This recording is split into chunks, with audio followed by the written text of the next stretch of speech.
Jose, you ruined it. You ruined it. This will be on the live. This will be in the live feed if we watch it on YouTube, but we'll cut it out for the audio. Inspiration Nation, hello, Lee Kemp here for another week on the podcast. We are 2 weeks in a row with a full trio. Jose back in the swing. Rye, of course, is here as well. How are you both doing, guys? Very well. That isn't sticking. I promise you, it's not sticking. Just before we hit record, for the first time ever out of nowhere, Jose called Ryan Rye, and he's not a fan, which of course means I will not use this or promote it whatsoever. I really got a look from Ryan. I thought, oh no, I've made a faux pas there. Let me just brain that. Retract. Yeah. The worst thing isn't that you used it, Joe. It's that you've now given it as ammunition to Lee to use. Oh God. Sorry, Ryan. I'm so apologetic. I thank you. I do this thing I've noticed where sometimes I'll lean into my microphone to talk, which obviously I don't need to do. So I'm going to be working on this so that I don't know why I do it. It's completely unnecessary, and I've just noticed it. Can I give a shout out, please? Because Triple Eight on TikTok, they said, I've missed you, Jose. Triple Eight, I miss you too. I really appreciate you. Thank you so much for coming on, watching us live. Thank you. At least someone's missed you, Jose, because we haven't. Oh, look at this. Right. Getting back into the old groove. Ryan, you're up with a quote. What have you got? Yeah, so I have a quote today from an author who goes by the name of Annie Dillard. Now, Annie wrote a book in 1989 called The Writing Life. And I saw this quote come up on TikTok, and I have asked ChatGPT to expand a little bit on it for us, or just kind of on a bit of its history. And Annie Dillard wrote the book The Writing Life, where she talks about her perspective around the discipline of actually being an author and the things that go into it, and the disciplines that you should really be showing, and the behaviors that you kind of need to be thinking about if you want to be an author seriously, which is actually quite interesting, because I think being an author of a really big series or a really big book can actually be quite daunting, because if you're writing a sequel or another addition to a series of books, and you somehow create a plot hole that can make your entire story crumble, right? So I actually have quite a lot of respect to how authors create things, especially when they create complex things, such as things like Game of Thrones or Lord of the Rings or Star Wars or Harry Potter. I don't think any of those have any glaring potholes. But obviously there are scenarios where some stories do have those. But the quote this week is actually, how we spend our days is, of course, how we actually spend our lives. Do you want me to repeat that? No. Or are you good? No, you're good. Lee might need it, just let you know. Oh. Lee, do you want to repeat that? Just ask. I'm good. I'm good. Thank you, though. Sure. Thank okay. You. Yes.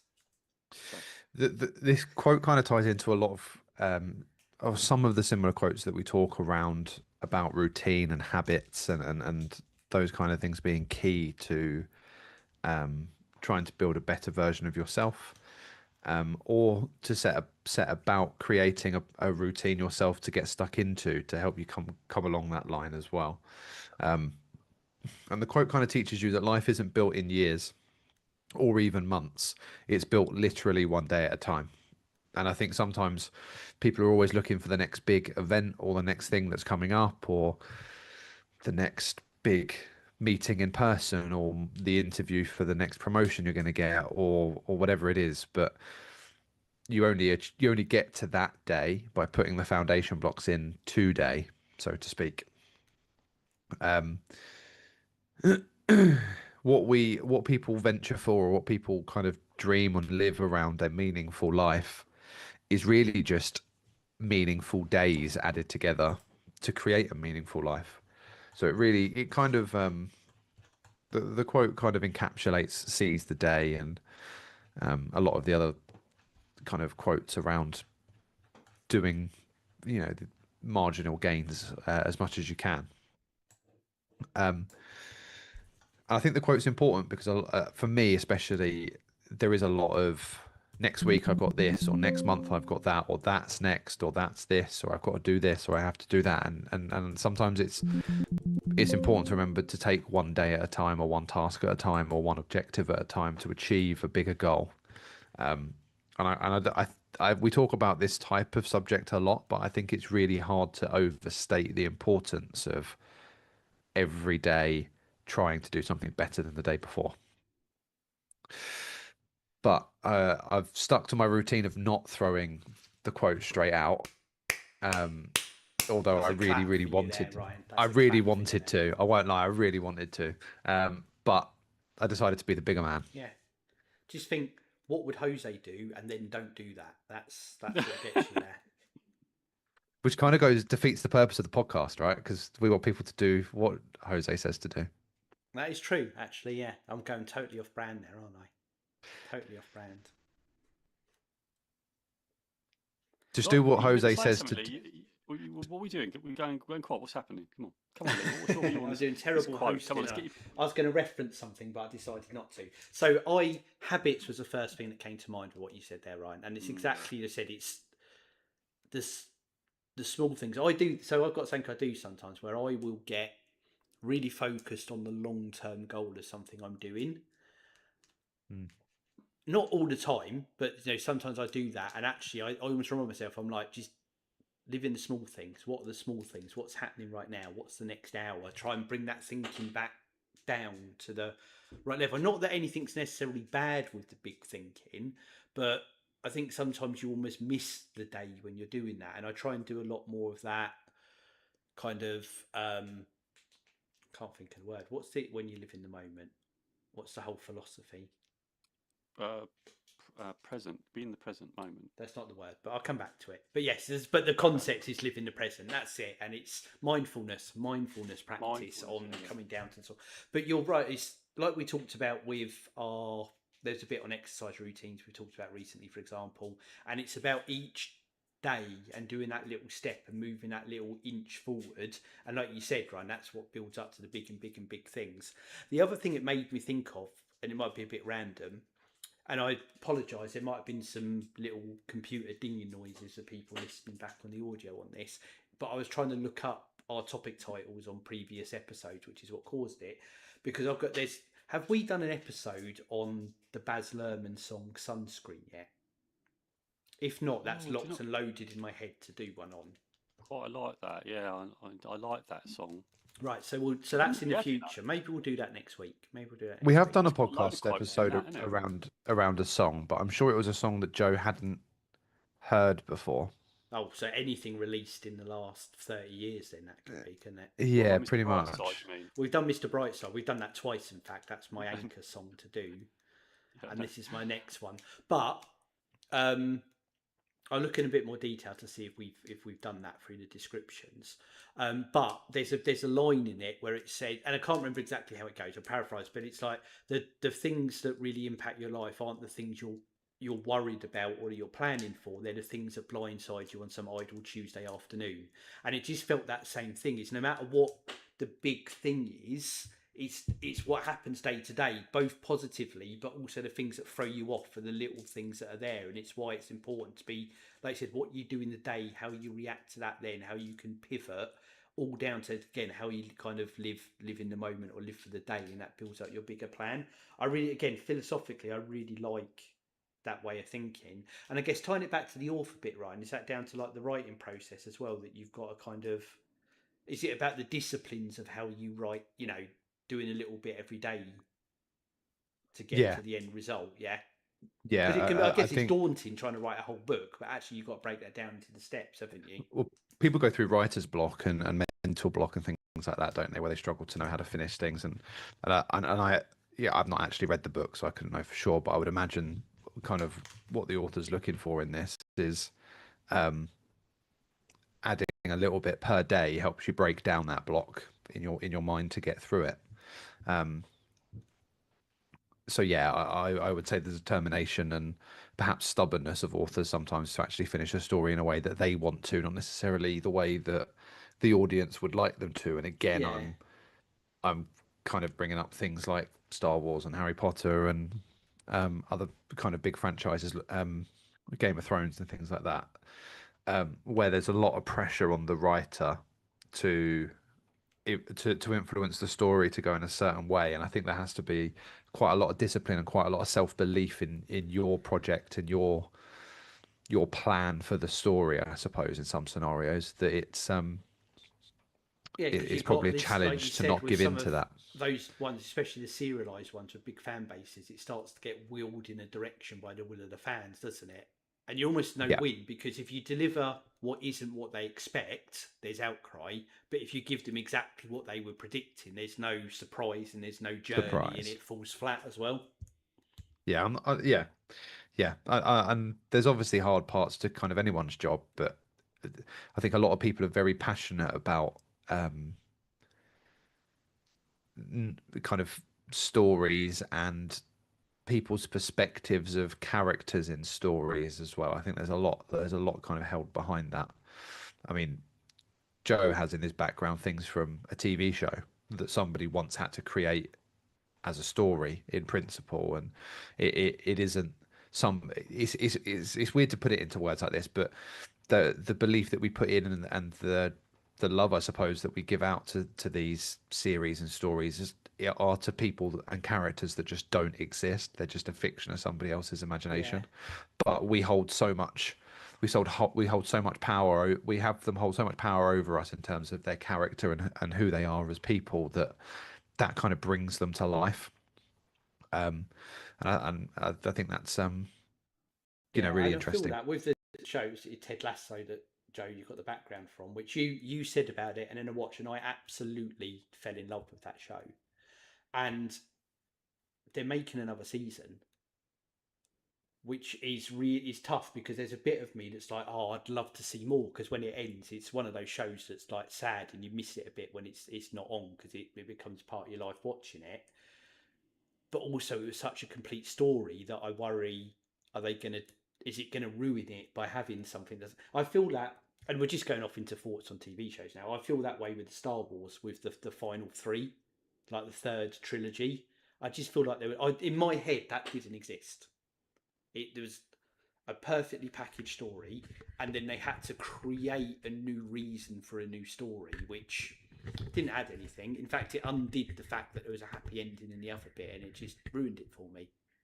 And I don't know, there might be people out there who love them, by the way. I mostly see some negative stuff, but like you said, back to that author's bit, Ryan, you run that risk, don't you, of kind of undoing your good faith, maybe. But you've got to stick with it, and either it works or it doesn't. I'll say the opposite, that I loved the prequels, and that's got a lot of angst against it as well.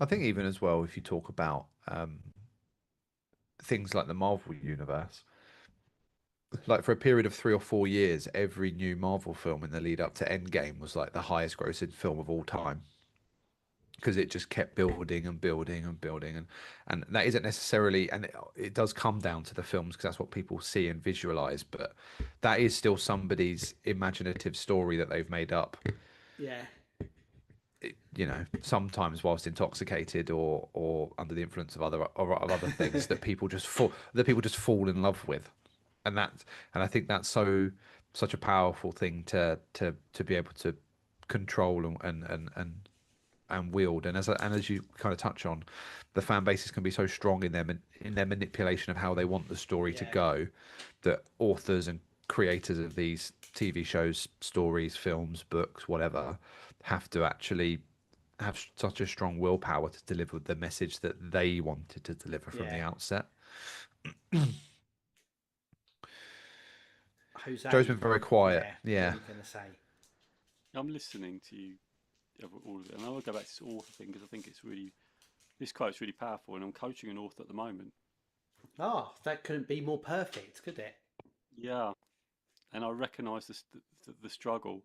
So we're building out a plan, or they're building out a plan through my coaching, and so yeah, it's that challenge of keeping on point and writing a little every day, and that's the power of the coaching. So for me, is to help them keep on track, and they're on track, which is brilliant. So it's going to be cool, very cool. So it'll be excellent to see when they make it and do what they need to do, which will be brilliant. So I'm really really proud of them, by the way. And they may actually listen to this back. So I won't give too many details, but yeah, I love this quote, Ryan.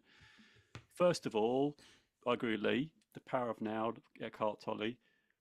Mindfulness, being in the moment, it's so important because we can get distracted. So I went for a walk this morning. I like to, me, I like to use examples of when I do this. So I went for a walk this morning. Every morning I go for a walk. I used to do lives on TikTok, and it's really distracted me from being in the moment because you're sort of on TikTok. So I've stopped doing those lives walking, and I've gone back to just enjoying that walk, a 45-minute walk before work, just to experience nature and just get it all in, and just to, do you know what? When I look, it's autumn right now, and I look at those leaves and I think, oh my God, this world is just so amazing to think how it works. You think the leaves falling, it's just a crazy how we live in this world that just works out. You got the leaves and the seasons and how it works together is crazy to me. And I start think about that, and in that moment, walking through those leaves, it's like I think there's like as I walk, which I absolutely love. So I love that. Also, Lee mentioned about habits, and it's James Clear for me is that every day you do is your life. Your life is now. Our life is right now, here, right now, in this moment, doing this episode. That is what our life is. It's not, and that's gone. That moment just went, and now we're living in the present, and I love that. And I think this is the work we're doing right now. We are living and breathing what they said about, you know, every day. It's not. It's a daily. You spend every day. It's how you spend the rest of your life, and it's so true. So we have to be really conscious about how we spend our days, because, you know, whether you do like Lee's doing his step machine, right? I love that. And Ryan, I know you, now I forgot last week about what you were doing. I remembered. Oh no, I know what he's doing. You had that sort of walking machine thing you had, or you have some sort of travelator or something. I'm not sure Yes, it's like the Gladiator's travelator, but it's something you can just walk on, right? I feel like the Gladiators is a bit before my time. If you're on about the original, You know the Gladiators, travelator. ready. No, they brought it back. Didn't they bring it back? I'm sure. Anyway, I think but they have brought it back. Yeah, I think there's yeah, like a Premier League referee that referees it or something.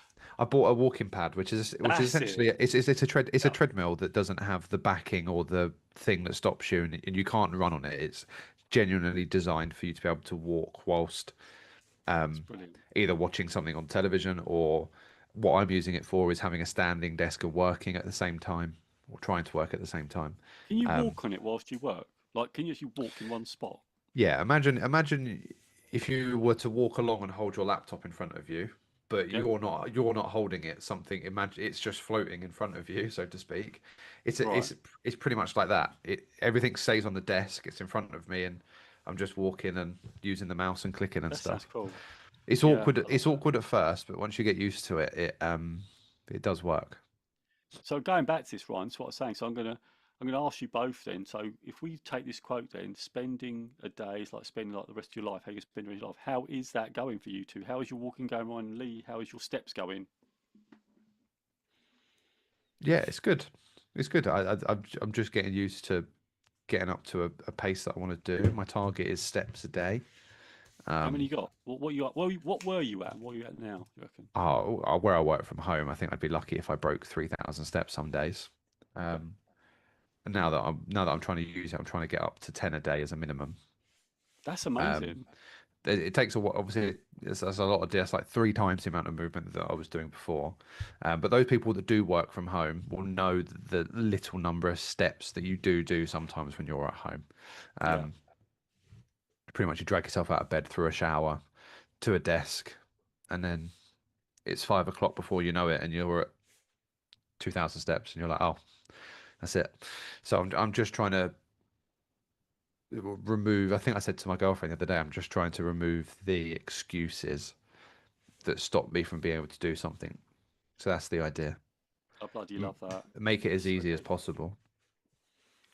I love it. So I think that's so good. Yeah. absolutely Go on. agree. And just to answer, because I won't let it slide by that I could, I haven't done any cross training since we spoke last week. All for good reason. It was a each time there was a choice, and there's something short term to put some time into, and a couple of things that came up that were home related or and work related that just delayed it. I had to make a choice each time, and actually, I won't have opportunity due to some other things we talked about before we went live, Joe, to do that again until next Wednesday. That's my next opportunity. But without question, next Wednesday I'll be back on it, and I will be aiming for the goal that I would have aimed for if I did it straight after the day last week. So I'm not letting it distract my progress. So it was a temporary thing, but it's not. It's out the window now. I know when I'm back on it, and I'll be back where I was in my little step of getting up to where I want to be. James Clear all over that. Love it. That is it. As long as you get back on it, I love it. And I love you. Thank you. And can I just say thank you for being honestly around that as well. You didn't just sort of try and, make some sort of thing around it. You said, no, I'm doing this, what the truth is. And same with you, Ryan, I love that. You said, I'm doing this because I want to get rid of the excuses. I bloody love that. I mean, that's just so cool. Makes me feel inspired, actually. It's really cool. I just love it. Thank you, both of you sharing that. I really do appreciate it. It's really good. No problem. That is what we're here for. I know we said in another one. I think it's become a lot more comfortable to talk about this, but this is my accountability. I will be back on it, and I've made that choice. I made what was hard choices between where I had to do things and not, but I will be back on it because it's a goal I'm very serious about. Right, the bell is tolling. Right. So Okay. give us some final thoughts and takeaways, and I'll wrap us up. Jose, Reginald, Noya, you go first, please. Where's the original? Oh, we got on a sidebar with that. For me, it's just about being in the moment and actually being conscious about living what you're living your life now is your life today.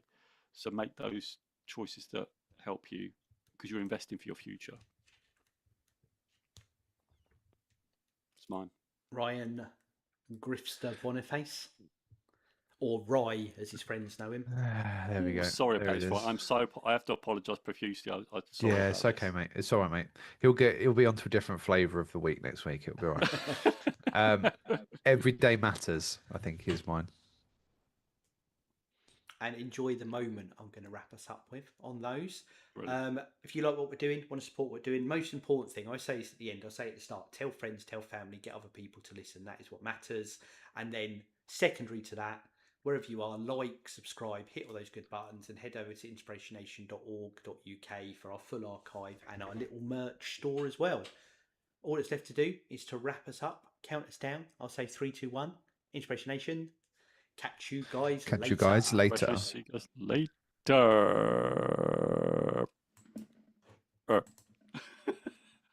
I think I got that last little bit in there before I pressed the button. You hesitated for a second there, Noya. You were like, it's legal.